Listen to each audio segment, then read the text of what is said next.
All right, here we go. All right. Good evening, everyone. I'd like to call this regular meeting of the Public Transportation Advisory Committee to order. And as we have in the past, we'll start this one with the Pledge of Allegiance.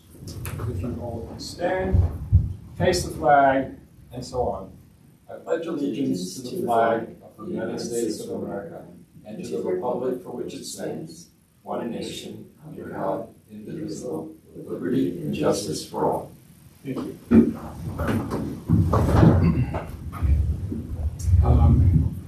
And first item on our agenda is the review of minutes, and that's a little while past September. I don't know if anybody remembers or has had a chance to review the minutes.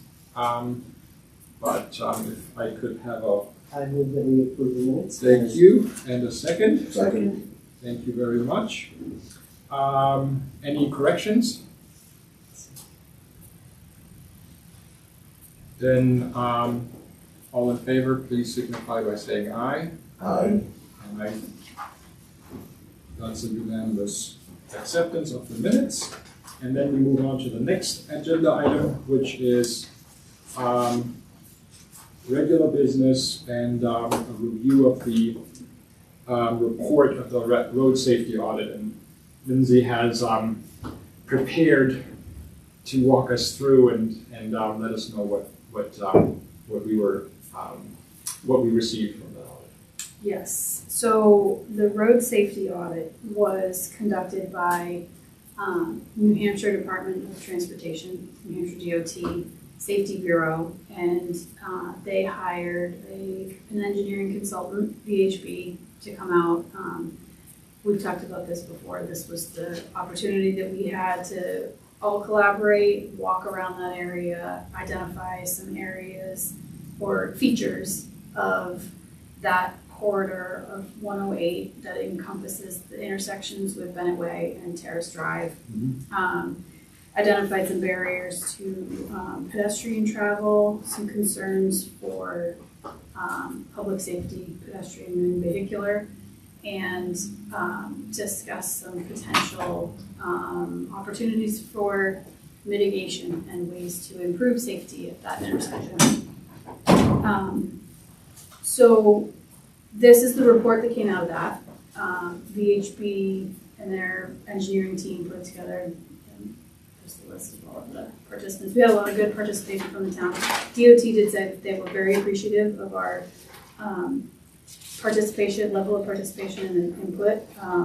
It was one of the best attended road safety audits that they've done recently, so that was nice to hear.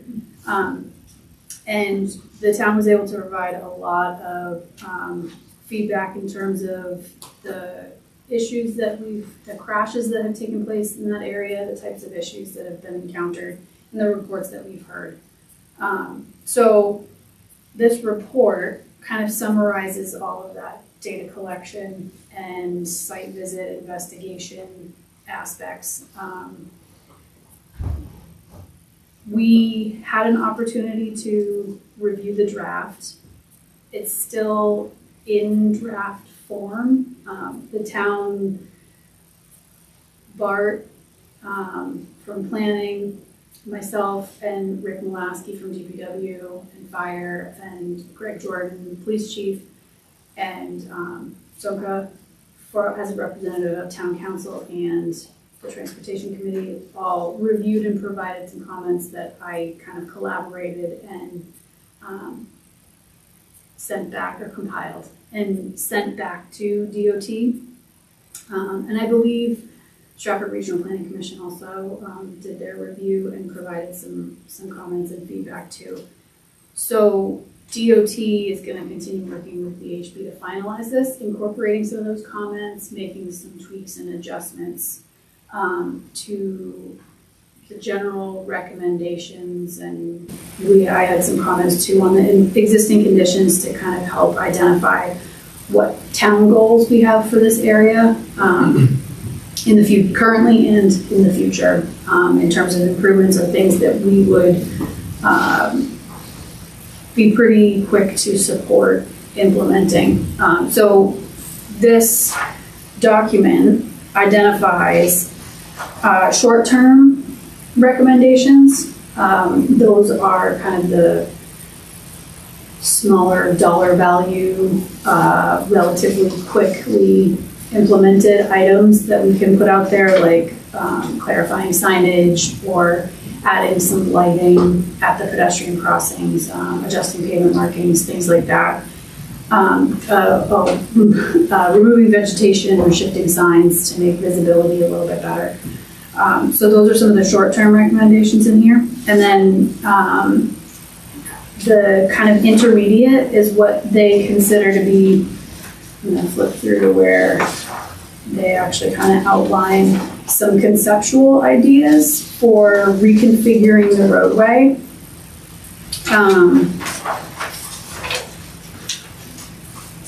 Page 35 is concept 2, and concept 1 is on page 34.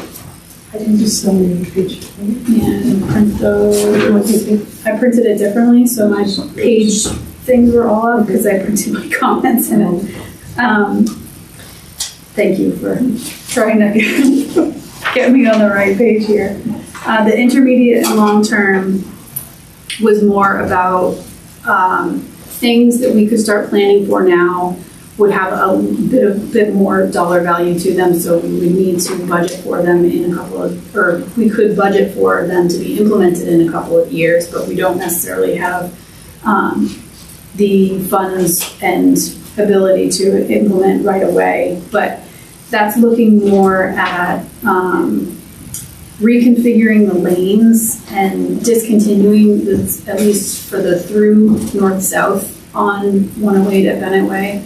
There are multiple lanes that don't necessarily all need to be in use. We could need to do some traffic count data collection to see how much use those are getting, but we have the opportunity to consolidate and eliminate some of the left turn only or right turn only, so that it's not as much of a slingshot around some of those turns and not as much of a risk amount for pedestrians, and it also narrows up the amount of lanes that pedestrians need to cross in that area, so it makes it safer.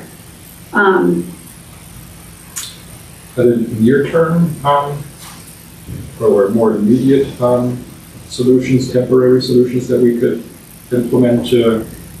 That's an excellent question. So one of the things that we are discussing with DOT, the RSA team from the Safety Bureau and Stratford Regional Planning Commission is identifying some pilot things that we can implement. Mm-hmm. And we would primarily be using that concept to layout that shows the widening of the sidewalk, eliminating the right turn lane, and making Bennett Way, I think currently out, it's got a left turn lane and a right turn lane, but consolidating that just to one, because there's not usually a significant amount of queuing there from what we've observed.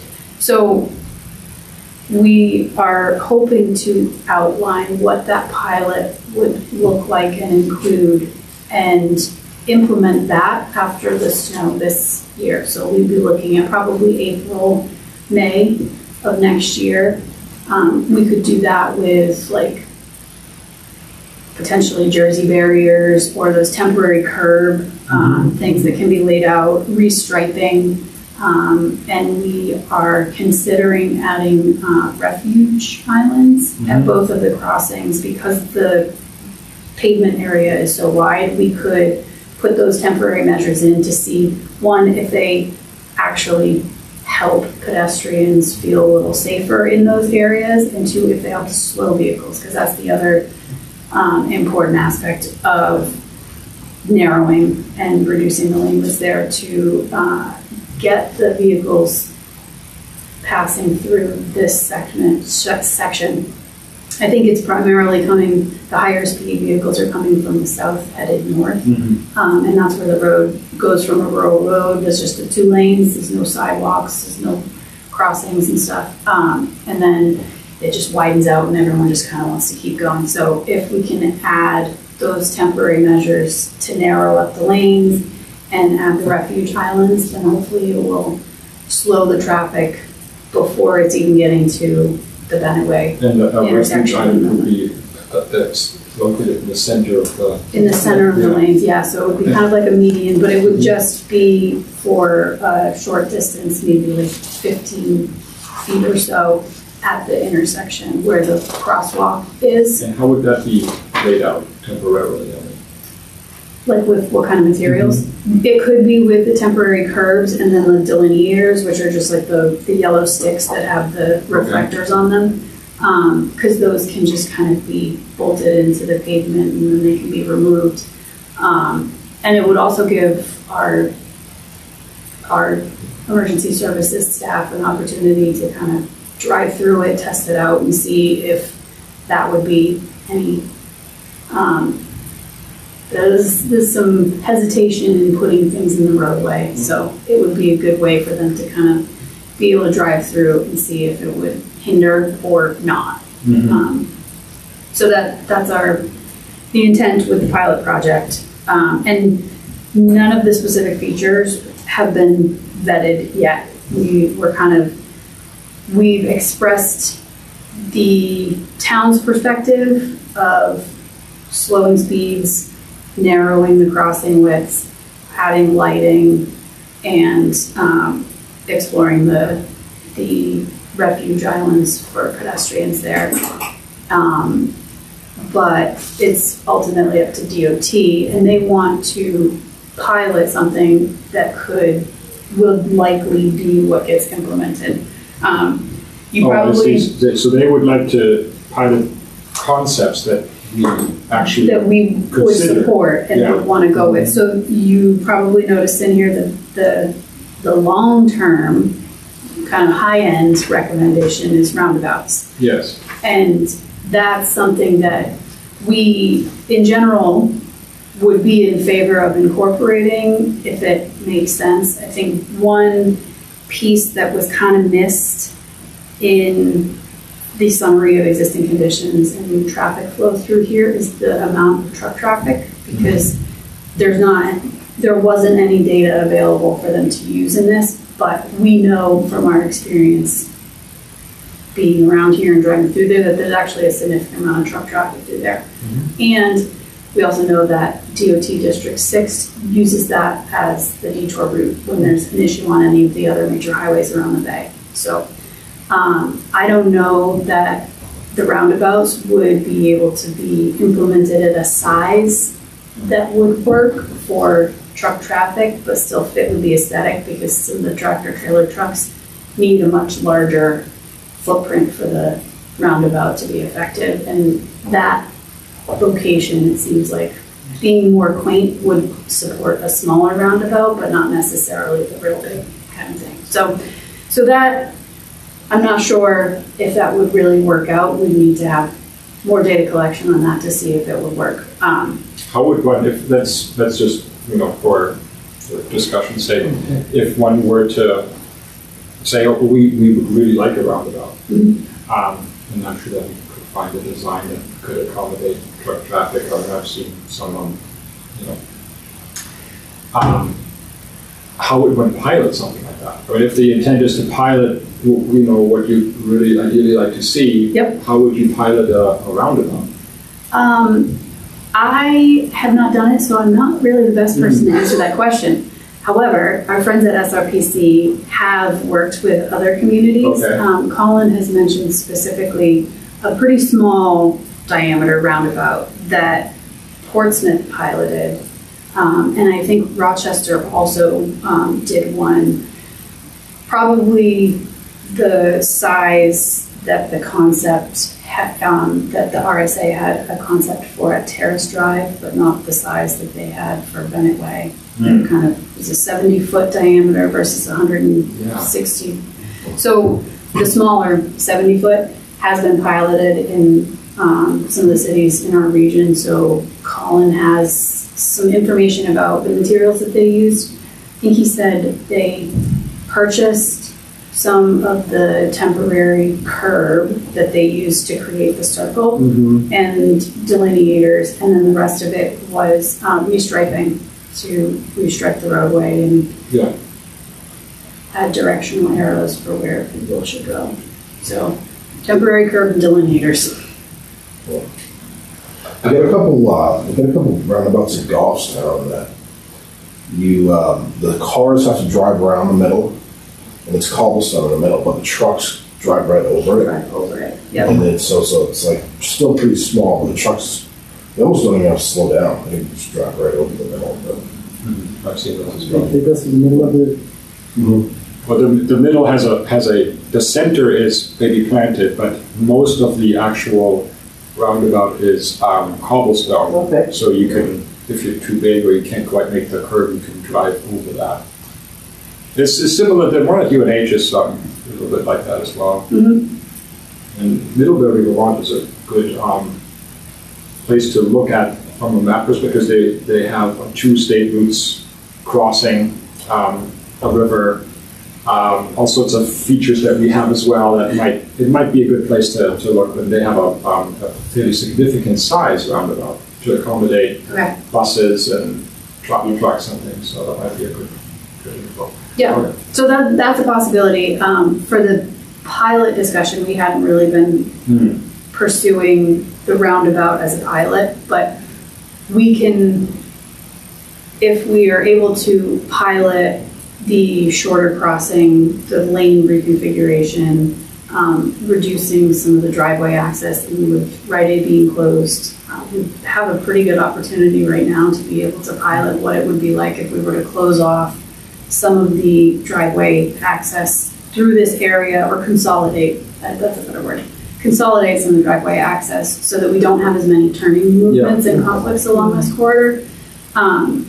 So that's just another piece of what would be some of the ultimate goals for any of the reconfigurations that we're looking at. Those things could be achieved with whether we do a roundabout or whether it's just the reconfiguration of the lanes.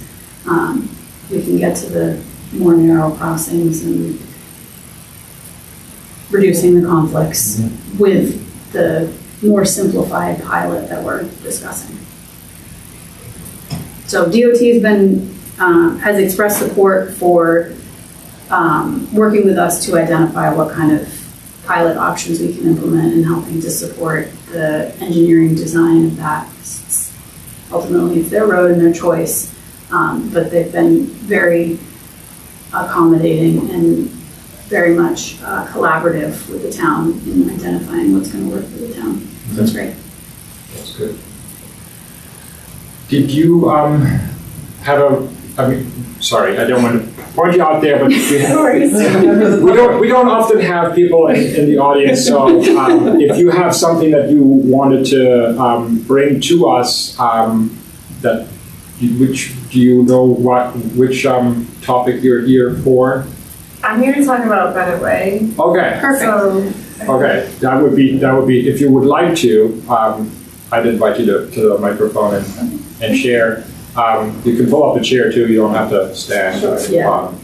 If you would just state your name and address for the record, that would be appreciated. okay. I brought some paper to kind of follow along with as I'm speaking. Sure. Yeah. Be helpful to. Yeah, absolutely. Okay. Thank you.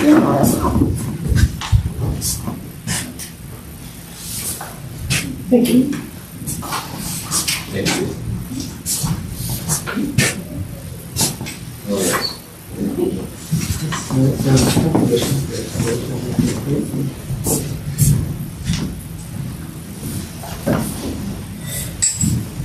yes. So my name is Kim Hamlin. And I live at 832 Bennett Way. So I've highlighted on here, I apologize, the highlight kind of went past a little bit where the sidewalk ends on our route. But this is, I live in one of the apartment buildings, building 8, and I use this as a walking path during the non-winter seasons. And the sidewalk is kind of on both sides near Exeter Road. But then the one on the right side of the road, if you were walking up from Exeter Road, it ends. Mhm. And then the one on the left side ends a little bit past where I've highlighted. Just before building 12. Yes, exactly. I know it well. So after that, I'm kind of on my own in terms of the sidewalk. I'm walking on a road that I would say is moderately traveled. You know, it's definitely not a dead end road or anything. And I see lots of other people walking on this road too. There's animals, kids. So I'm just here to say, I think that it would be helpful to have a sidewalk on at least one side of that road, past where it ends. So essentially you have a continuous sidewalk, at least on one side. Yes, Yeah. up to Hersey Lane. Because then on Hersey Lane, there's a sidewalk on at least one side. But I know that that's a lot to bring up just in one meeting. So just focusing on the Bennett Way for now. And those are some of the bullet points that I have written there, just as a summary. And if the sidewalk was to be on the opposite side of the road where the sidewalk is now, a crosswalk between would be helpful, so that if you wanted to cross, it would be a safe way to do that. And then the second page is talking about Exeter Road. I would say this is a second priority to the Bennett Way sidewalk. But on Exeter Road, if I'm walking down from my apartment on Bennett Way, we come to this intersection and I have the choice to continue to the left where there is a sidewalk. Yeah. But that sidewalk ends right before the train tracks. And then you're kind of left with nothing. There's no crosswalk to get to the other side. Yeah. And it's kind of an iffy area. There's a lot of traffic there. And so a lot of people just walk kind of past that gas station, the Sinclair gas station. And it's it feels a little bit dangerous because there's, Crossing the railroad track, you mean? And then passing the... Yes, Yes, crossing over the railroad, Yeah. and then past that. And there's no sidewalk on that side. You could cross to the other side of the road, but it's a pretty busy road, and it is right next to the train, so it just kind of feels a little bit dangerous. Do you think if there were, like we just discussed, a refuge island and a better marked crossing across Exeter Road closer to where Bennett enters, that people would be likely to, or you would go and cross there and then continue on into town? Definitely, Yeah. yes. Okay. I've noted those two crosswalks here, crosswalk A and B. Yeah. And while there are crosswalks, which is appreciated for sure, sometimes like cars just won't even stop for you. Right. For a few minutes you're just standing there Yes. hoping that somebody will. So on the last page, I would agree with that.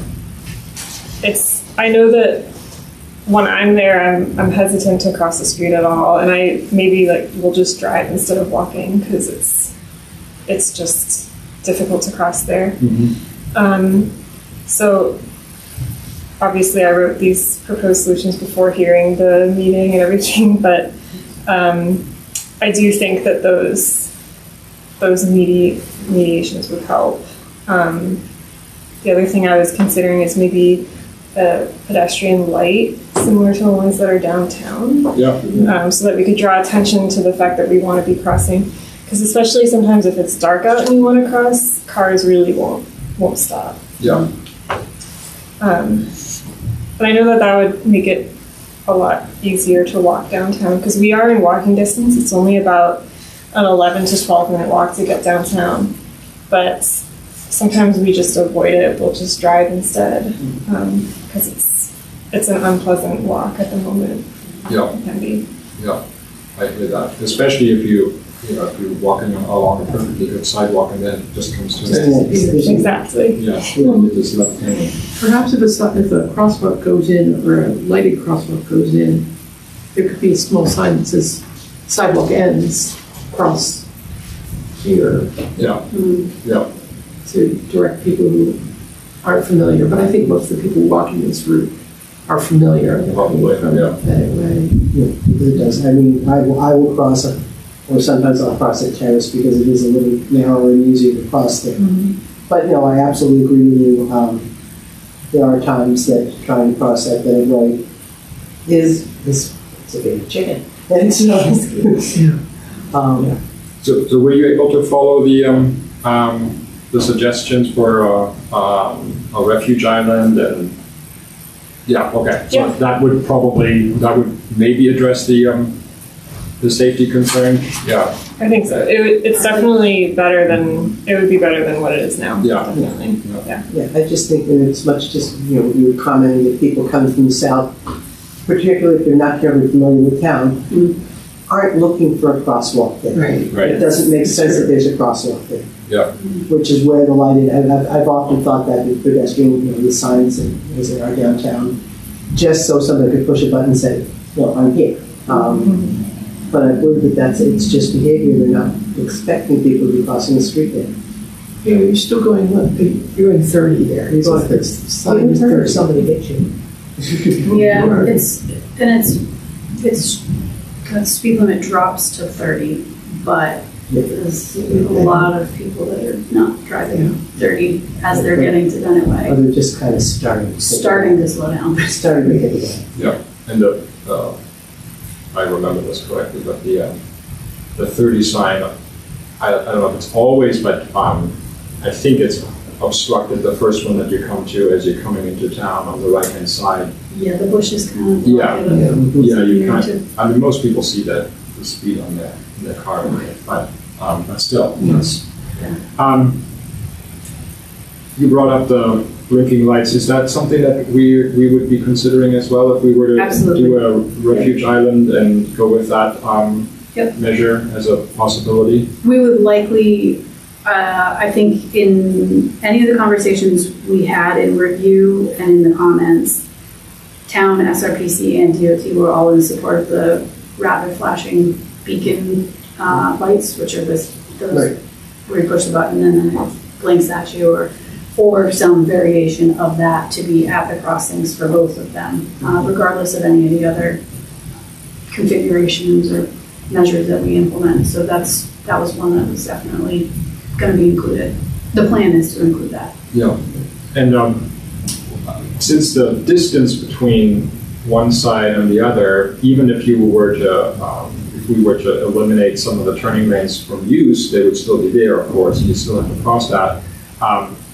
When you're in the center of the road, it's pretty dark. There's not a lot of light there. So is there a way to add light so that either a street light or some kind of lighting so that people in crosswalk in the middle of crossing the street can be seen?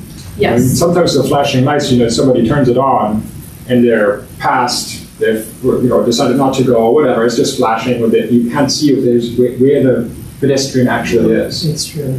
So light would, I think, be really helpful there. Yeah, that was something that I think DOT, some of the folks from DOT Safety Bureau were talking about, like the placement of the lights being such that it's before the crosswalk on either direction, instead of having them like directly at the crosswalk, but having it right before so that it actually illuminates the area before you get there, and it's easier to see when there are people. So they talked about that, and then there was discussion of adding an additional light, whether it was, I think there was some talk about stringing and having a wire across with the overhead light that could hang down, or having a post that could be mounted in the middle. If there is an island, then it's very easy to also include a light post in the middle. I think that would be That would help amazing. with that lighting, so. Is there any talk about having some type of positive barrier, a vertical barrier, so that when you're out in that island, you feel some sense of safety? I don't know about any barriers beyond curbing. I think that's the only thing that was kind of discussed, is if it's to be a refuge island, then it would have vertical granite curb and possibly some cobblestone or something else around it. It could be concrete, but I would like to think it would look a little better than just a concrete island. So there is that. If there is a light post, then yes, there would be a post there that would serve as an additional. And we're talking about, in the final configuration, we're talking about something that's got some elevation to it. A curve I up. think so. Yeah, I have a friend in Nashua who just installed one, and he sent me a picture recently. This is how we learn about things. I just want to say that coming up, we'll address the sidewalk in a second. I'm not forgetting about that. Because there is a sidewalk plan that we have as a town, so I don't know if Yeah, I can speak to that. Okay, we'll do that real quick. Yes, so for sidewalk improvement plans, town has a sidewalk expansion plan, and that segment on Bennett Way to connect up to RC Lane is planned for the next sidewalk construction. So we may not get, DPW may not get to it this construction season, but it's next on the list. So once we have the funding for it, that's going in. Okay, great. And if you're interested, You get results. You just show up and let's start. and if you're interested in having the funding be there or be added or something like that, you should feel welcome to come to a town council meeting and bring it to the council. It's always a very effective way to make your voice heard there, because in the end, that's where those kind of decisions might be taken. And it doesn't hurt to have neighbors come along as well. Yeah. It doesn't take a lot to create an impression. So just for reference, I don't have a bigger version, but this is kind of what we're talking Oh, about. yeah, so there is, right? And the crossing So it's okay, I itself wanna is pass at it. pavement level, right? So Right. Yeah. Yeah. So, Yeah. so the crosswalk, crossing This, the island is out here. Yeah. Exactly. Yeah, that looks quite nice. I was going to reference in Exeter that they just turned the island that reconfigured turn to got onto the Brentwood Road. That island oh yeah, is Yep. really nice, and it's very Brentwood Road.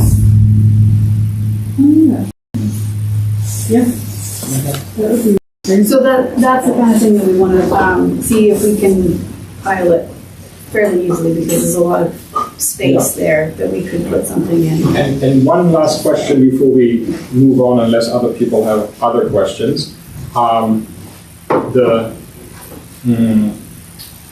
The turning lanes and eliminating from use, piloting, eliminating certain turning lanes. How would that be done? Would we use a temporary paint on the pavement to indicate that it's no longer to be Probably jersey barriers, Jersey barriers? because they Okay. could be placed to actually serve as the barrier. This thing is no longer. If Yeah. we did with paint or something, it would probably still get used because people are used to using it. So jersey barrier to actually delineate the through lane, and then where the turn would be, because it'll narrow up the turn, which also adds to slowing the speeds as people are turning in, because if it's a tighter radius, then you have to go slower around it. Yeah. So likely jersey barriers that could then be removed, and they could be used again, and the barriers could be reused elsewhere too, so.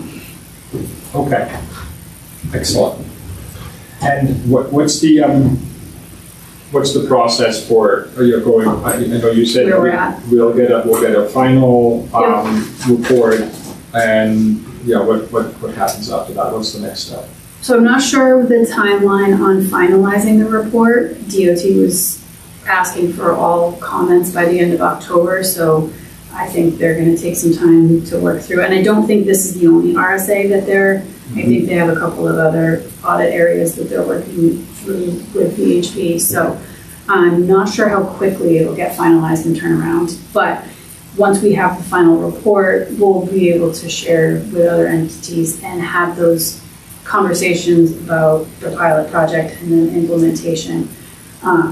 And we also are having our discussions about road reclassification, so Right. there are a few kind of Is the intent to have settled on a pilot option to be implemented this coming season? This spring, yeah, the goal is to be able to implement the pilot this spring. Okay. And that should give us an opportunity to collect some data. We were sort of thinking we might try to do it this fall, but we didn't have all of the concepts and recommendations in time to be able to implement it and get enough data. So we'd want to implement it for an amount of time that captures springtime, relatively good weather, UNH is still in session, and we could have it in place for maybe a full month to 2 months, so we can get some data collection and information to take away from it. If it's too short a time, then it won't really tell us a whole lot. So we were looking for that window in the spring. And how would the data be collected? That will probably be up to VHB. I'm guessing there'll be some traffic counting, probably some manual, but a lot of automation. And SRPC has access to a bunch of different traffic count data. They do a lot of data collection seasonally anyway, so they would probably assist and participate, whether it's manual counts or the tubes, or if it's more about turning movements and pedestrians, then it may be some camera mounting and manual people out there just checking and doing the counts during meeting times. And we had kind of raised the idea in terms of what was going on downtown, the signage and people getting around. But would they consider putting a post with a QR code so someone like him, who tries this, could provide some feedback on how it, so pedestrians in real time, so we would be able to that would be great. Hear the comfort level of the pedestrians. And I don't know if DOT can do that. I'm sure they can, but I know we can with SRPC. So we could do something like that, and we had talked about doing that with the parking study. We could likely do something similar that could be placed down there and maybe on where the crosswalk is. Yeah. And it has, you talked about consolidating the entrances and exits to some of the buildings down there. Is the DOT comfortable with that? DOT is, Are they encouraging it? Yeah, they are encouraging it. They would like to see that. I think the challenge for us is more conversation with the property owners, because they have those driveways and they may or may not be willing to test closing them up. We're hopeful that we could, some of the concept plans were consolidating the Rite Aid property in Nick's Place into the driveway that's directly across from Bennett Way, so it would make it more of an intersection rather than having two driveways and then two driveways, and they're all kind of conflicting with the movements and then on the other side. So they're primarily looking at those two properties, but we'd also want to consider, I think they made some recommendations on the police department parcel too. And I think the TD Bank. TD Bank, yeah, because they have a shared. Yeah. So there are a lot of driveways there. This we're seeing. there are a lot. And I know it, but as we enumerated, it's like, And some of those parcels have, several of those parcels have two driveways, where DOT's preference is always one. Fewer is safer. I don't think any of them, no matter what the situation, has enough traffic going in and out to even warrant two driveways. I don't think that one driveway is a hardship. But not the property owner, so I should say nothing. Right, yeah, and that's why it'll come down to, and this is where Bart will be more heavily involved in that community outreach and engagement with these property owners to discuss whether they'd be willing to even test it and see if the shared driveway option would work or impact business or not. Well, there's definitely a lot going on at that intersection. And when you put, pedestrians trying to get across on top of it, or, as a driver, like you said, people aren't looking for a pedestrian there. Even if they might be looking for a pedestrian, there's so many other things you have to be looking for. It's Yeah. It's a busy, busy place. It's a confusing place, It's more than anything else, I think. It's really not, I mean, it's busy in the sense that there's a lot of traffic going on 108, but because of the way the driveways are configured, I think it's just confusing. You can't really focus on, okay, that road is going to enter, and this road is going to enter, and that's it. You have, the gas station driveways, then you have Bennett Way, you have the TD Bank driveways, you have the police drive, and you have Terrace, and over here you have a ton of, and it's just there's a lot going on, and you have a turning lane in the center sometimes, and sometimes not, and it's just a very confusing space. I wonder how it ever got to be what it is. that is Put together piecemeal. Yeah. Sometimes it's something as simple, when Ryan is still there. If somebody's coming out of Broadway directly across from Bennett Way, and I'm making a left turn from Bennett Way, I'm coming from a road, they're coming from a parking lot. Who's got the right of way? Mm-hmm. It's not a standard intersection with stop signs. True. Yeah. And, I'll sit there and I'll stand and say, I'm in the roadway, you have to sit there. But if they've got a bigger car than they win. I want to be across from you. I'm not going up against you now. I think when, if one of the solutions here, one of the outcomes of this is that you have a more consistent road profile, or more consistent cross-section. Yeah. Single lane going through. Yeah. More wider sidewalk. Yeah, I think that will reduce some driver confusion. Yeah, I agree. Without changing anything else. Is I'm sitting here trying to remember the name because I've lost my mind. As you go down the way a little bit, the little road that creates the triangle begins with a G. Jerry Avenue. Oh my goodness. There's a crosswalk there. Yes? Because I often see people crossing there. I don't think there is. People do cross there because that speaks to what Kim was saying, is that after the Sinclair Station, the railroad track, there is no crosswalk. So if you're walking on that side of the street, really it's the best lit place if you want to cross to continue downtown. And it's a little narrower there. Yeah, it's a little narrow. It's still pretty weird to try to cross it. It is weird. But I don't believe there's not a crosswalk. I don't think so. It's just kind of the most natural place to cross if you're kind of stuck on that side of the road. Yeah. Yeah, and I think that's kind of the issue with idea of a roundabout too, because the impact of the railroad, and the impact that a roundabout would have on a railroad, I think would be kind of tricky to predict, especially those two roundabouts in a row. I think it's roundabout confusing, or a lot of fun. So, am I hearing that you would prefer the concept one as the kind of the one to pilot, or have you not? You're not quite sure yourself yet? I'm not sure.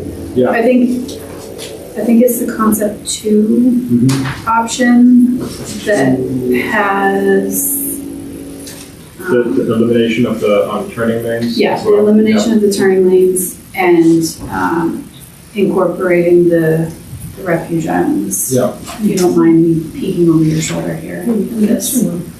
Oh yeah, I guess it was kind of a combination, because concept 1 had the rapid flashing beacons, additional lighting, and the refuge island, but concept 2 had the bump outs and the narrowing. And that, I didn't even mention the bump outs, because that's been an internal discussion, because police department and planning really like the bump outs and DPW really doesn't. So we had some conflicting opinions on what kind of ways can we achieve the narrowing of the crosswalk that doesn't cause slowdowns and obstructions in the roadway for snow removal. So that's the other reason we would pilot is more on concept 2, so that we could maybe try a bump out or 2 plus refuge island and test how it feels to drive through that with a plow, even if it's not on the ground, but just drive through it and see, is it as much of a problem as one might think. Yeah. Because it's those are done in other communities, and Absolutely. they can be done in a way that is visual obstruction, so it slows the driver without being a physical obstruction that causes a problem in snow removal activities. Kind of like Slows things the down. bump out in front of crack cells, Yep, like that. which is not really all that effective as a bump out.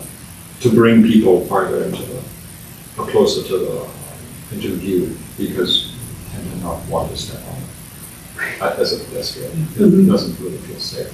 Without the curbing. Without the curbing, as a driver, there's always a car parked there, Yeah. so you don't see the bump out. Yeah. So you're not looking as well. Yeah.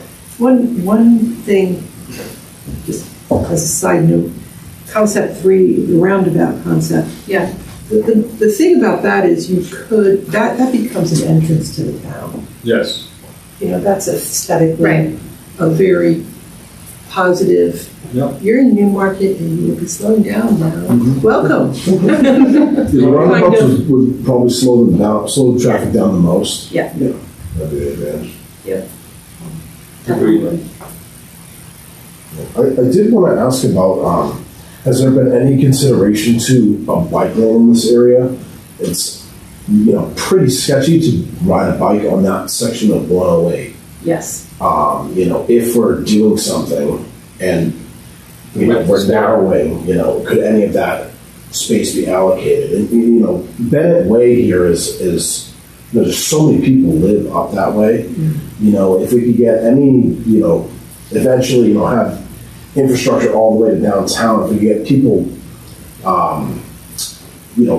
not just in walking distance, but maybe a little bit farther out, biking in, that would ease our, our parking demand. Yeah, there is mention in the RSA report about consideration for bike facilities. One of the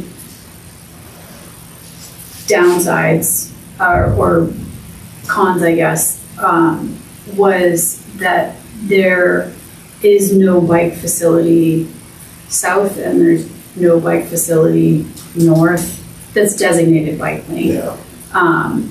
North, it's feasible that it could be more of a shared lane space in a way because you're going through downtown, but to the south, it's a narrow roadway, and that there was supposed to be a bike corridor there. I know there's long history with the discussions of what was supposed to happen there and what didn't happen, but I think it's almost more important to accommodate the people from up Bennett Way. Bennett Way too. Just to be able to go I mean, they could conceive, they might be able to ride on the shoulder there, and then if there was just enough, if it was just safe enough to go downtown from there, yeah. I mean, you could. We were, Bart and I kind of, our comment in the report was that it's true that there are no facilities north and south of this segment that we're talking about, but there is opportunity to add and extend those facilities in the future. So we would want to consider that, whether it's a designated bike lane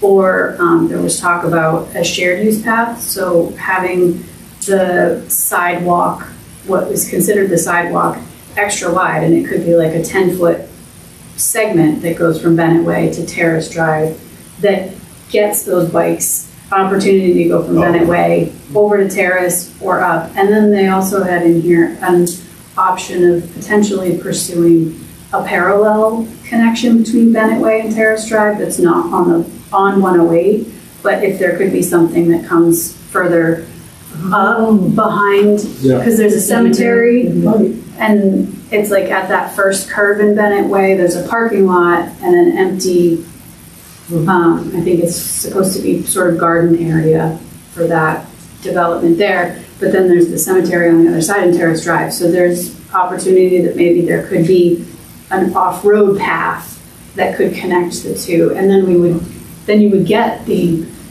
pedestrian and bike connection from Bennett Way to Terrace Drive, and then you could get to South Main Street through the school and rec center and other trails. So that's an option that they mentioned in here as well as something that we could pursue to get those connections. Yeah.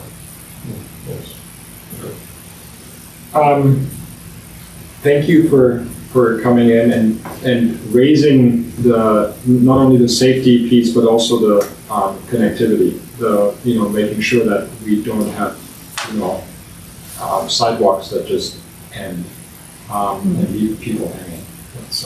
It's kind of a really bad form, no matter where, in which town you are, and which street you're on. It's never good. I hope we were able to, give you some inspiration to keep coming back and raising your voice, because I think, with that, it comes the inspiration to pursue things that you might not otherwise think of when you're planning along. Even though in this case, the intention is to create the connection, but it's important to come here and share. So thank you very much. Appreciate that. And if you are, if you have time on Tuesdays, this committee can always use another voice. So if you're interested in contributing in that way, feel free to consider that. Wednesdays. Wednesdays. This is down. So don't listen to me at all. I don't even know what day it is. All right. I think we need to move on for now, unless there's something else on the road safety audit. Appreciate your time. Thank you for Thank you so much. And I'm in your camp on this. Good to know. Because a couple of other items, and I hope we were able to provide you with some. Yeah, and I think as I guess just to kind of close on the pilot option, as we get further in the discussions with DOT on what we can pilot, and we're prepared to actually kind of present a concept of the pilot, what we're going to put in there for the spring, I would like to come back. So before April, I'll be back at these meetings anyway, but on one of the meetings before April, I'd like to have some discussion about that and get some feedback about data collection points, information. That was a great QR code to get some feedback from the pedestrians out there would be tremendously helpful for the data collection too. So any other ideas like that, we can discuss those before we implement stuff. Well, the QR code, because so often when you're walking, something occurs to you, it's like, oh, I really should tell somebody, but you don't, because then you get off and you go get your cup of coffee or whatever you're doing. Yeah. Whereas if there's a QR code right there, you can sit there and say, this intersection really stinks, do something. How did you get? Yeah. But Totally. Be polite, be kind, but But even as simple as that is helpful. yeah. No, something like, I almost got run over by a Mack truck, so please help me here. Yeah. And when they do the counts, they will count bicyclists along the pedestrians. I would think so, yeah, but it probably won't inform a need very much because there's no safe facility there. We've also had some discussion about, not to get on a tangent, but some of the microtransit, like we've discussed here with the e-bikes and accommodations for that. And PD has a concern because there's a lot of them that they see in that area. Yeah. So that was the police department was definitely in favor of something like the multi-use path that could be wide enough that it's not restrictive, and because general sidewalk bikes aren't supposed to be on that, but if it's a multi-use path that's wide enough to accommodate everybody, then you could. Yeah, I think that it's it would be a lot safer. That's for sure.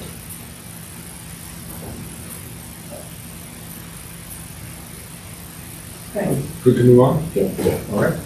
Thank you. Thank you very much. The next discussion item is related to public transportation. I have just one thing to bring, two things actually, but one main thing, my discussion item, which is Coast has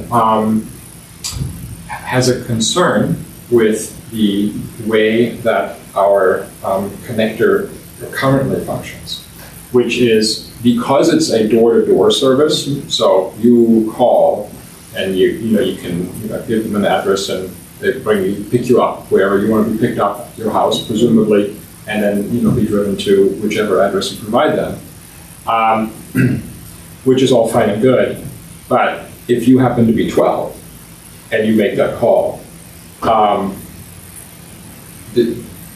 is that okay? So The minimum age for reserving the bus on your own. yeah. So the initial thought was, oh, we're gonna make this in over 18 only.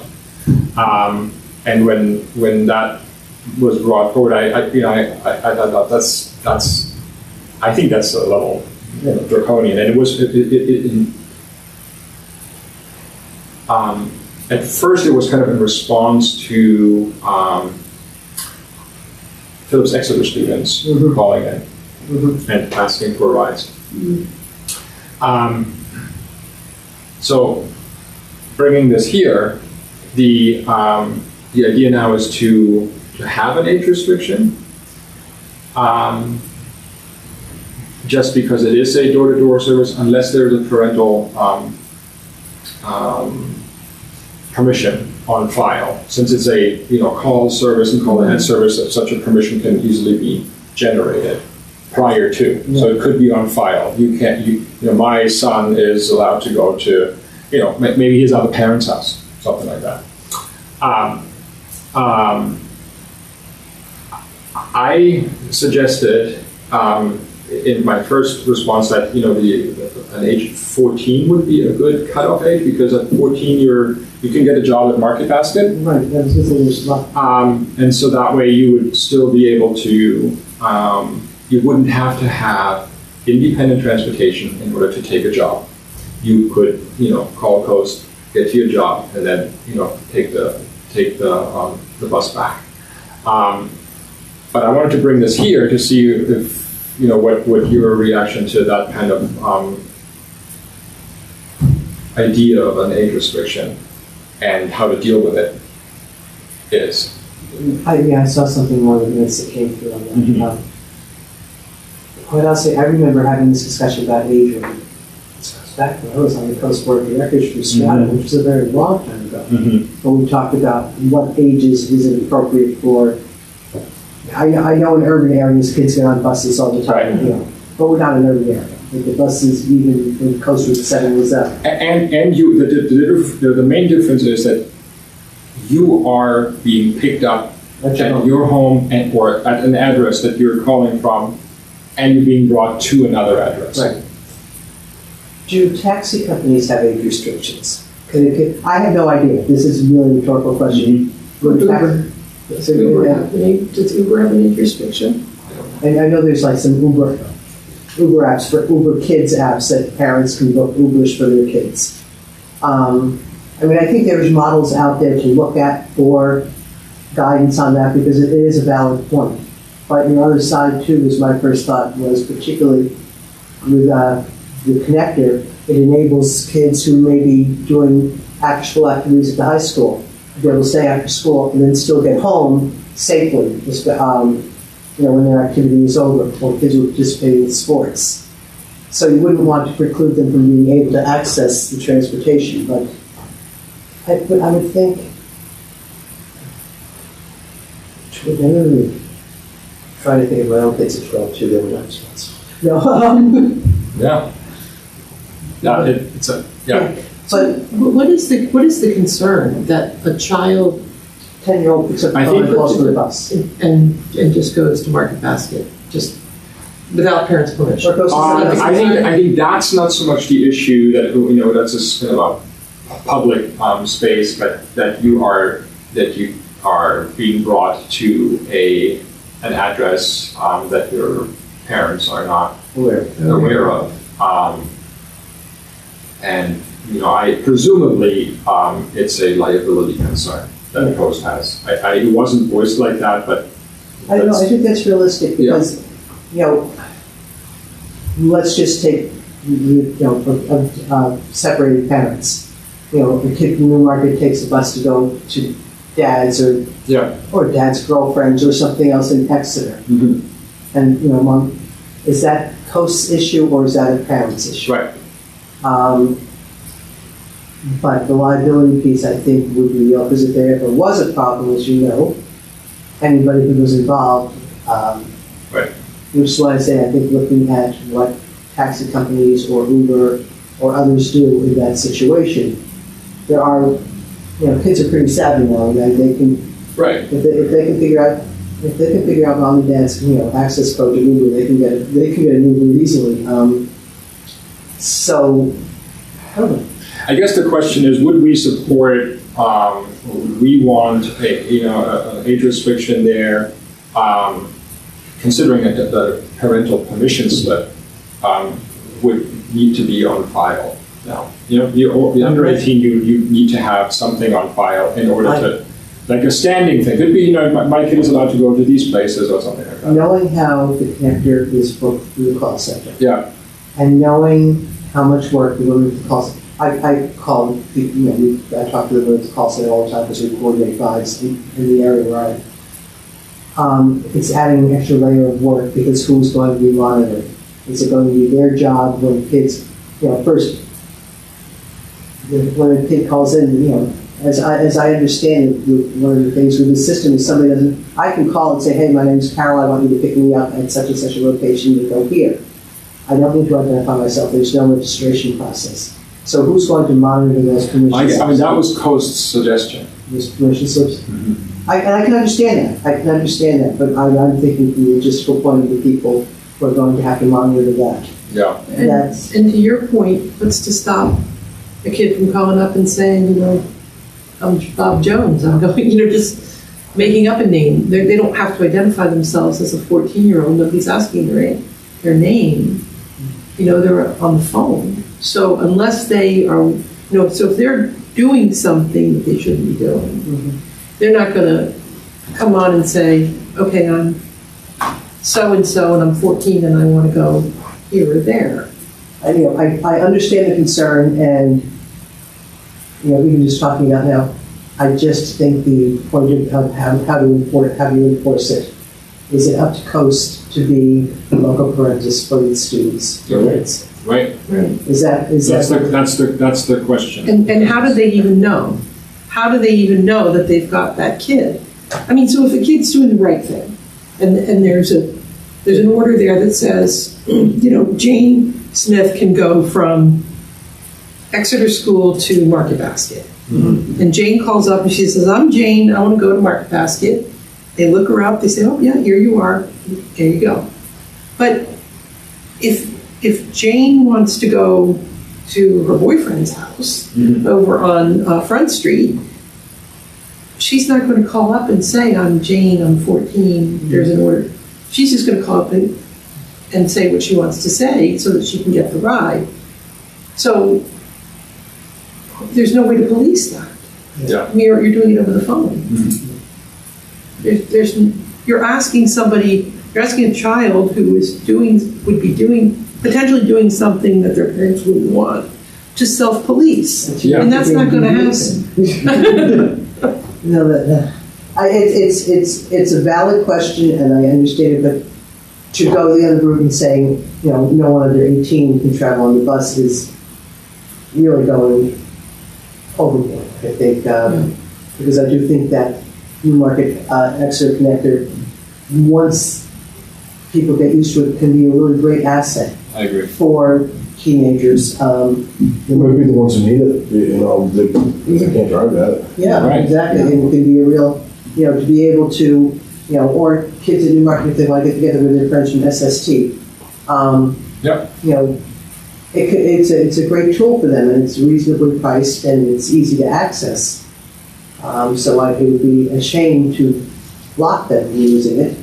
And as you said, you can get a job at Market Basket or any one of the other shops in that plaza, those plazas. I don't. And in urban areas, they are doing it. So, although the model is different. Right. The other buses. Well, and so in comparison, on Coast's regular routes, anybody can ride a bus. Yeah, there's no. Right there, so you're 12 and you get on the bus and you ride and you get off at the stop that you want to get off. Mm-hmm. But since you're being picked up at a certain place and then driven to an address, rather than a public space where Right. you do, a sidewalk. That's where I think that their concern is. And I don't know how, I mean, I think that's something that they have to explore for themselves a little bit too, but I just wanted to gather some feedback here. In the end, it's going to be their decision as to how they want to do that. We can just provide our feedback, and they're listening, I mean, but, and it's not like anybody wants to do the policing, so that's, Right. it's a real kind of issue there. And, unless they got to the point Yeah. with anyone under 18, that in order to get on the bus, now they have to have an ID. Yeah. You have to have a photo ID that says, I really am Julie Jones, whatever. Yeah. Well, and to complicate it further, it's an unaccompanied minor. Mhm. But if you're accompanied by your friend or your brother who happens to be 18 or over, then none of that matters anymore. Yeah. So Not that the 18-year-old is necessarily responsible. right, exactly. So it's an interesting. Yeah, Yeah. I do think it might discourage ridership from, I agree. people who otherwise might use it. Yeah, it would be less of a community connector. Right. Yeah. It would be, and one of the, at least the meeting I attended to, one of the things I heard is that, unlike the service that I provide or the, some of the other community services which are either age restricted or disability restricted, that the This is- community this connector is was not. not, this is the general public, and the general public is under Yeah. 12 and under 18. What about it sounds like some of the concern is the address to address or specific Yeah. location. You had mentioned previously consideration for having a community stop. Mhm. If there were a community stop or two, maybe the old stops that were in place that some of those unaccompanied minors could use, then would there be the same concern if they were bringing them from a public space to a public space, but not direct address? No, that's a good question. I don't know. I mean, that's one of the reasons I thought that we should consider a space downtown, let's say at the park, on Main Street as a advertised, we want people to use this as a pick-up and drop-off spot. Whether you're an Uber driver or whether you're calling your Uber and you're at some bar or something and you need to be picked up, that's where Uber would be able to stop. Kind of like a taxi stand at the airport. Yeah, with a pull-off, and so you can safely get on and those kinds of things. And there's maybe a little info kiosk, and maybe there's QR codes, so you can give some feedback on what's going on. And so that was one of the reasons why I really want to have something like that in town. Besides the fact that it also advertises that we want people to consider alternatives to driving private vehicles, if possible. Okay. If there are any, if you have, if you don't think of it now, but you have any ideas, thoughts, or what have you in regards to this, please let me know, and I'll carry it forward to the post-board meeting or into the conversation. It's a conversation that right now we're having. It's Newmarket and Exeter and and Coast trying to come up with something that we can bring to the next board meeting. Yeah, and I assume there are a couple of things that come up that, as I brought this conversation up. Yeah, it's, as I said, it's mostly the Exeter The Academy kids, which makes sense because their parents are far, far away. So sometimes way far away. Yes, exactly. So I don't know, how much of an actual issue this would have been otherwise, which is a little too bad, I think. Has Coast shared any data with you yet about whether or not it hadn't started yet when when, long enough, it was just a week old when we had the last meeting. Well, I do know 2 people who have actually used it. One person who's using it regularly. Yeah. They say it's just easy as pie. Yeah. Very My sister-in-law uses it as well, and she liked it. And we have a couple of folks from the Exeter and the Exeter Road Council we serve that have used it and have been, on the phone, we're going, Carol, it's only for people who are over 60. I'm not 60. I know that. That's why we give you rights. But you can use this, I promise. Call them. They're very nice. Make sure you have $3 in the exact change. And he's like, I have to have a check in. But once, it's new. It takes public education. They need to, but once they make the call, it is easy. It's very easy. Yeah, I agree. I think it's going to be. Once you've done it once, it'll be. It's we're not in an area where people are used to public transportation. Yeah. It's different. I'm always amazed at the number of people, adults, my age or better, who say, I've never ridden in a taxi. I'm like, really? And I forget about the fact that I'm from New Jersey. We had taxis all over the place. We came up on to New York. We had taxis. But I know a lot of adults who have never taken a taxi anywhere. Not at an airport. Yeah. I find, but that's just me. Yeah, that is interesting. Yeah. And also, I just wanted to bring this is just one thing to keep also in mind.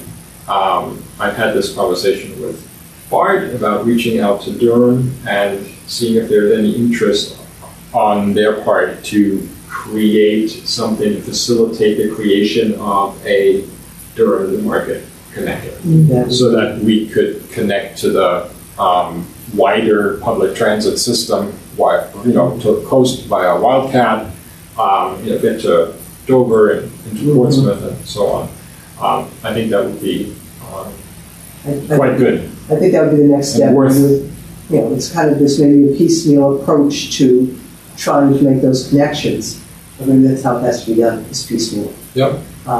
If this is proving to work between Newmarket and Exeter, because once you're in Exeter, once again, you can get to the train station, you can head to Boston, you can go, elsewhere.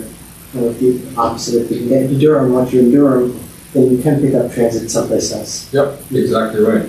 So it might be an easy way to do it, an easier. Yeah. There's no such thing as easy, I know that. And we'll see what the based on the utilization, what the cost is in the end. Because right now this is being subsidized by a private foundation. Yeah. In addition to the contribution from the 2 participating towns, and possibly Stratham might want to get in on it. Yeah. Right now, I do know the major funding. It's a one-year funding. Right. And if it works, it chances I will keep funding again, but it has been thus far year to year. Yeah. So that's then there's the Durham Newmarket connector as something to explore, the downtown down piece, and I had something else under public transportation that escapes me. But yes, so at the meeting that we were talking when the Durham Exeter connector was introduced, there were a few community members, elders who were not driving and were suggesting that the town would do well to explore the possibility of a shopping shuttle. Not even a shuttle.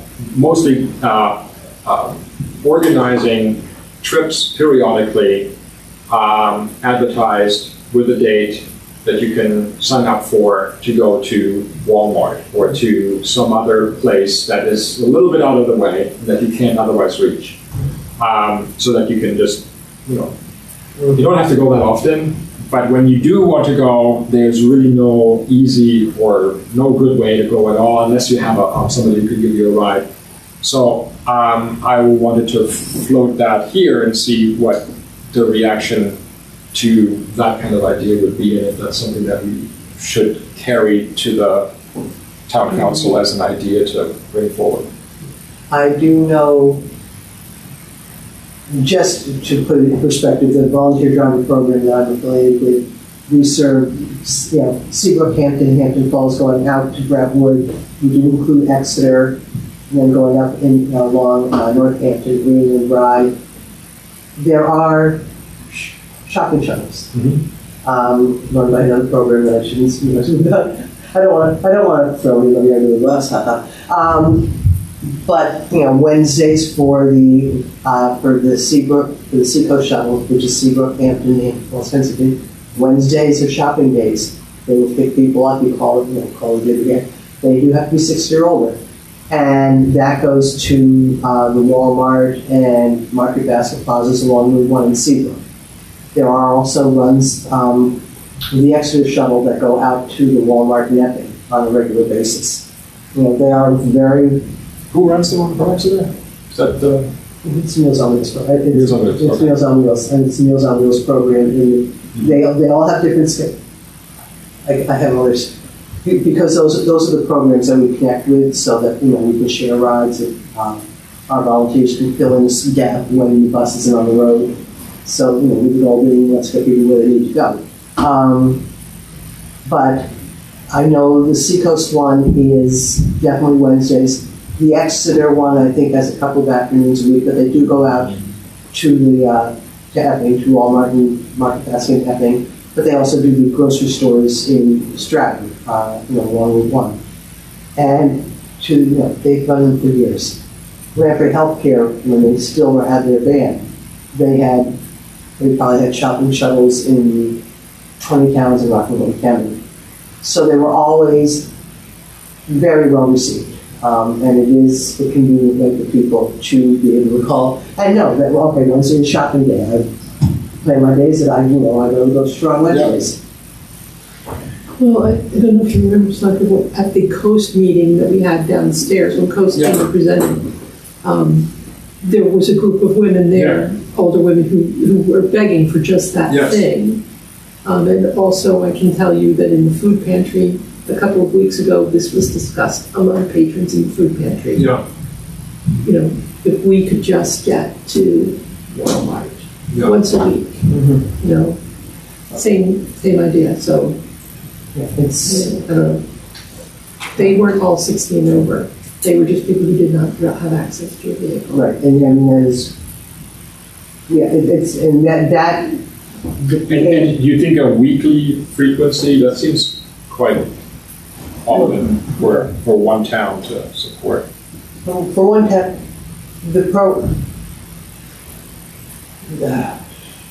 I don't want to speak to how everyone, but the Seacoast shuttle, which is the one that is Hampton Falls, Kennington, Seabrook, that area, has a completely different schedule and different funding sources than the Exeter shuttle. So it really depends on who is funding the program. Okay. They are all 60 and over because they are all, I don't think it's Title 3D anymore, but they were all funded for elderly and elderly and disabled, and some of them 60 is the magic age.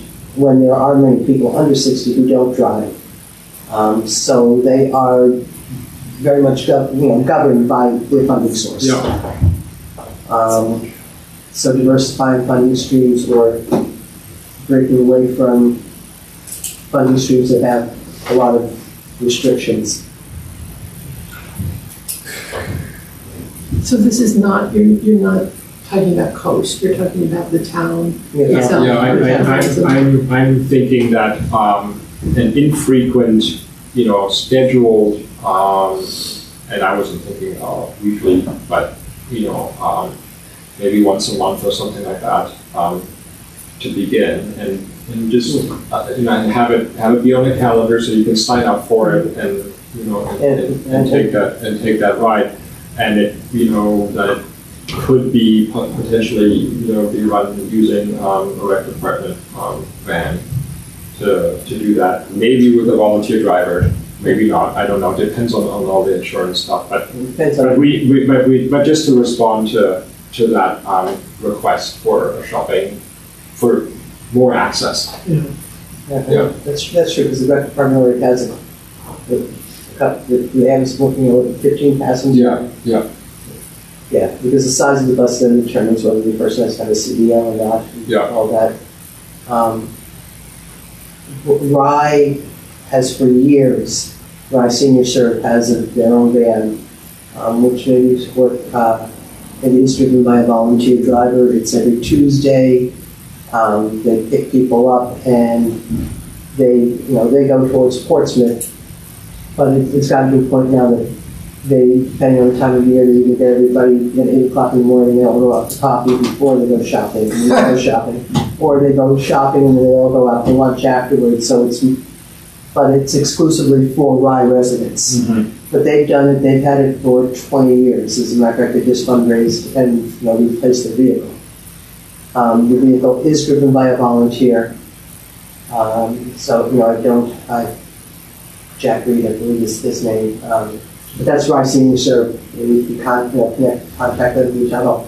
But once again, that's a town that has been doing it for years. Right. Yeah, it would be good to talk with towns that have that support something like this directly. And it's distinct from, it's separate from any programs associated, the ones that I'm familiar with are associated with PAC, more than Cooks, but that the Alliance for Community Transportation. Rye Senior Serve is a standalone. And from what you're saying, it sounds like Newmarket would be looking for something that's more standalone. Well, I don't know. I mean, it might be beneficial to explore some kind of contract with an existing organization in the area or something like that. But I just thought it was important to be responsive to the community members who were looking for ways to continue to be able to live in town. And one of those issues that they're facing is being able to get to, you can get to Market Basket, you can go, food shopping, but if you need a toaster. If you need a toaster, you have to have a toaster. But if you need socks, if you need any household item. Or something that you want to check out first and then not just buy online. Have a cup of coffee and donuts. Yeah, You want to go get a donut. Yeah, that's right. It's so funny. That's right. So I just wanted to be responsive, and so I'll bring it to the council, and we can see and explore whether there is even an option to use a rec department vehicle, what the cost would be, and or whether we want to work with an existing nonprofit in the area that offers this kind of service, and see what they would. Would Coast, could you somehow contract with Coast, because their buses, have space in the back for your groceries or your bags? I think they might not be the least. That might not be the most affordable option to utilize, because it would be a professional driver. So that I think that the cost would be higher. You run into insurance costs, and it runs into. And also how that vehicle is funded and what it can be used for. And that is the significant piece is where is the funding for that vehicle. Right. So, but I'll go and I'll contact Rye. Right, it's Rye Senior Serve. Yeah, that might be a good place to start, to just have a feel for their model. Yeah, as I said, I know whole different story, but I know that they had this one going for 20 years, and they did just fundraise and replace their vehicle. So I don't know specifically how it's funded in the town, but it works. Yeah, I'm sure it does. Okay, moving on. I'm going to share this later, and you may already have this site, but going to talk about the road typology and complete streets issue, and how we move forward to identifying some standards that we can implement kind of in the administrative code and in permitting, so that we that new development and redevelopment of existing infrastructure is done to the same specs and follows the kind of the ideas that we brought together here. And Bart pointed out to me and you may already have the website domain place code. Yes? No? I'll forward it to you. If you would check that out after this meeting, and I think the street specs there that they have there are all under Article 5, and the way it's organized there.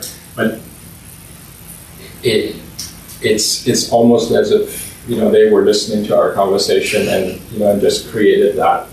So we could just steal it. I like rather that. rather than kind of coming up with, so it's already kind of there. And are you familiar with it? Yeah, Yes. Bart and I, But there you go. we were talking. Always ahead of the game. We were talking about how to proceed with that, and there is a lot of information there that could be a good starting point to customize slightly, and it probably doesn't even need a whole lot. So Bart and I are supposed to meet maybe next week to just kind of do a quick run through initially, and then have something for the December meeting to just kind of point out specific section things that mirror the things we've been discussing at the committee level about road typologies and stuff. And Bart was also, I had questions about how we would incorporate something like that if it gets into site plan subdivision regulations and where that stuff fits. So we had some discussions on that too. Yeah, I think that's Hopefully really have a critical plan that we know how to make it real. Right. And not just have on paper. Okay, I'll forward that link to you, and then you can all look at that, and it might spur some other ideas. I mean, I think we have everything from a pedestrian alleyway to a rural road identified there, and including street trees and how they would be placed and all of that. So it's quite comprehensive. Parking infrastructure. Can we skip that real quick and move to signing and wayfinding? I don't know if this was announced already, but there is some money available in the budget to do an initial RFP regarding signing and wayfinding. It's a small amount of money, I think it's $20,000.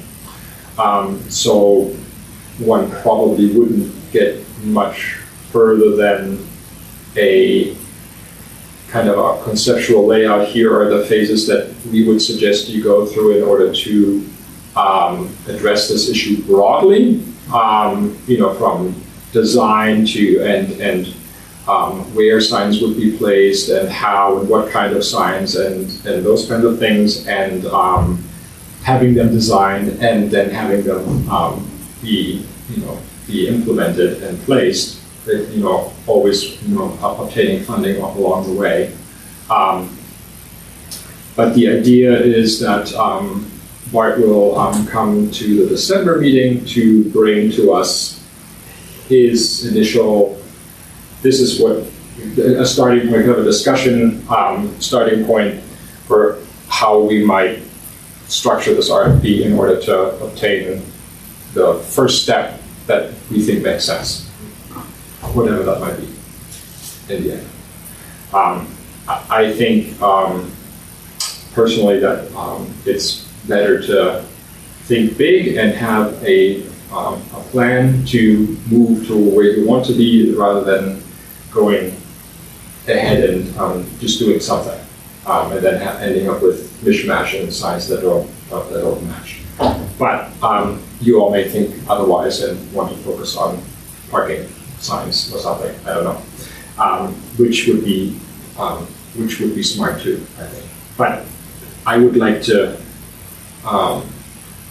see how we can roll in some of the parking issues and the into the signing and wayfinding, because I think a lot of the reason that's, I mean, first of all, I'm not sure that there is really a parking issue in town so much as it is a not knowing where parking is and how far it is from here to where you want to be and how you get there.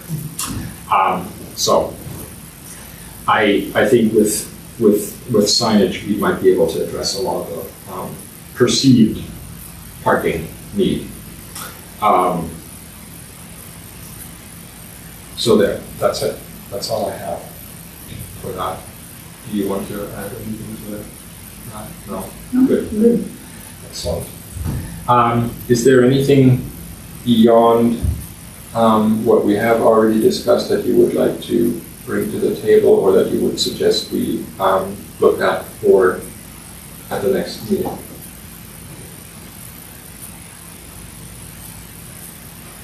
I think there's some confusion about whether or not Central Avenue is one way or two. Mm-hmm. Just throw that out there. Yeah. I think there's I think there's good reason to consider not having vehicular traffic on that street at all. And which one is Central Avenue? I must. Polish Club. Okay, thank you. This is the one that goes from Fox Falls up. Yeah. It's like, I know it's one of those.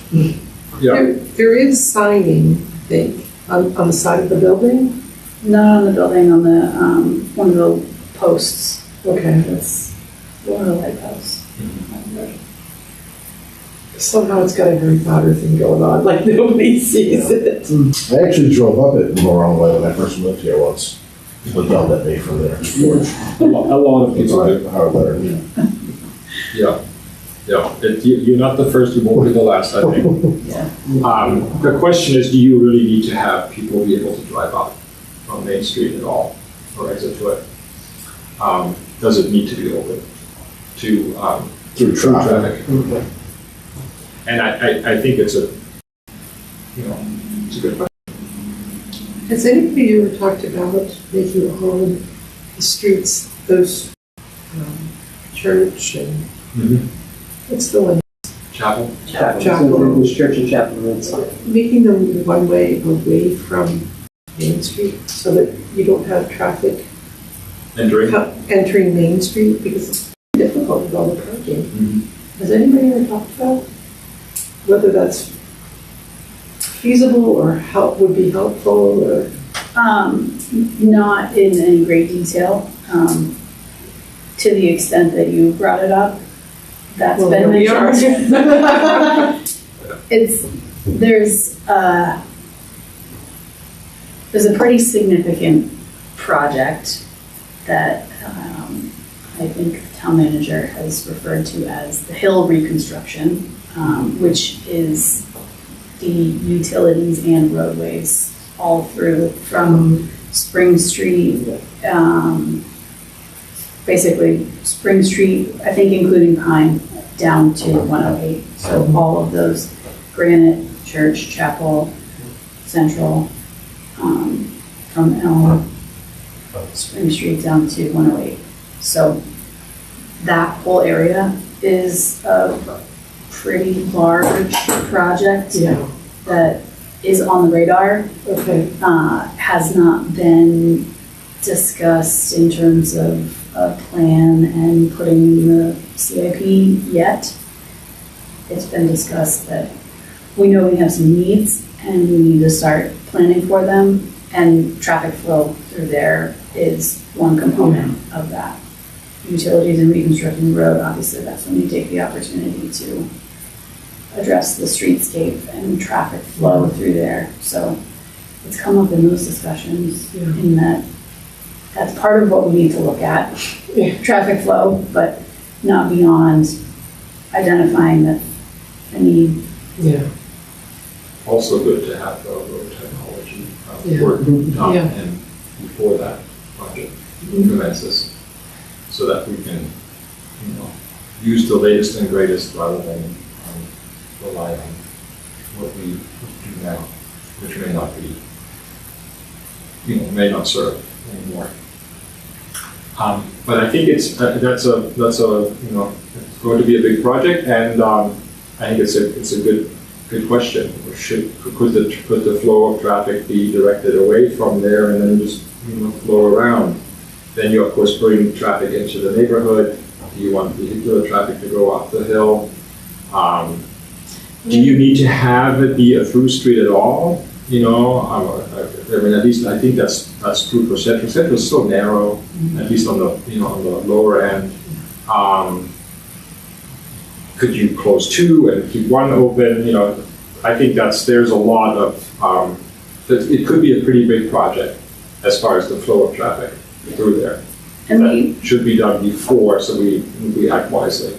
The other layer of complexity with that is that DOT owns 108 and those intersections. So any adjustments to traffic flow through there involve discussions with them at this stage. So Central Street was reviewed by I think it was maybe last summer. The Highway Safety Committee got together and took a look at that because there were some questions about additional parking there and potentially reversing the one-way. And when we met out there and discussed, it was really, there wasn't a strong case to be made for reversing the one-way. People really would prefer if it was two-way or just the way it is. Yeah. So it has been, that one specifically, I forgot that was discussed in terms of a reverse direction. But again, any modifications there would have to go through coordination with DOT because it impacts their roadway in that intersection and they have final say there. Yeah. Well, the short roads. Yeah. And they also carry a lot of potential as far as the development of downtown. Yeah. They're pretty roads. And invite more pedestrian traffic, more opportunities to be in downtown. Which is why I think if we spend some time on suggest that if we look through the main place code and see some of the typologies that they have there for different types of streets, that something might jump out that if we did that for Central or for Chapel or whatever, that would be good. That would be helpful.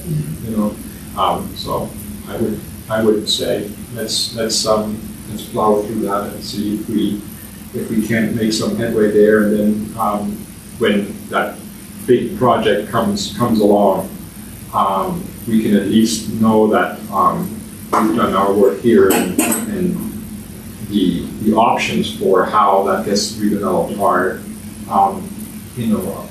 going to meet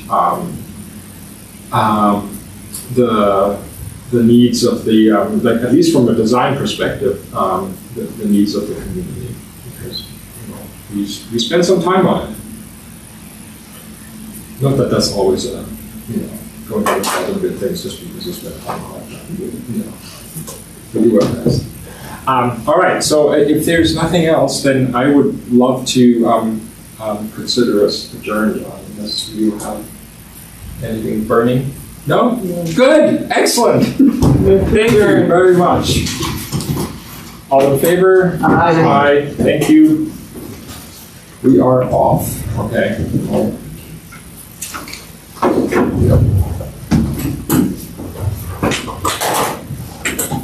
Yeah, I promised my daughter.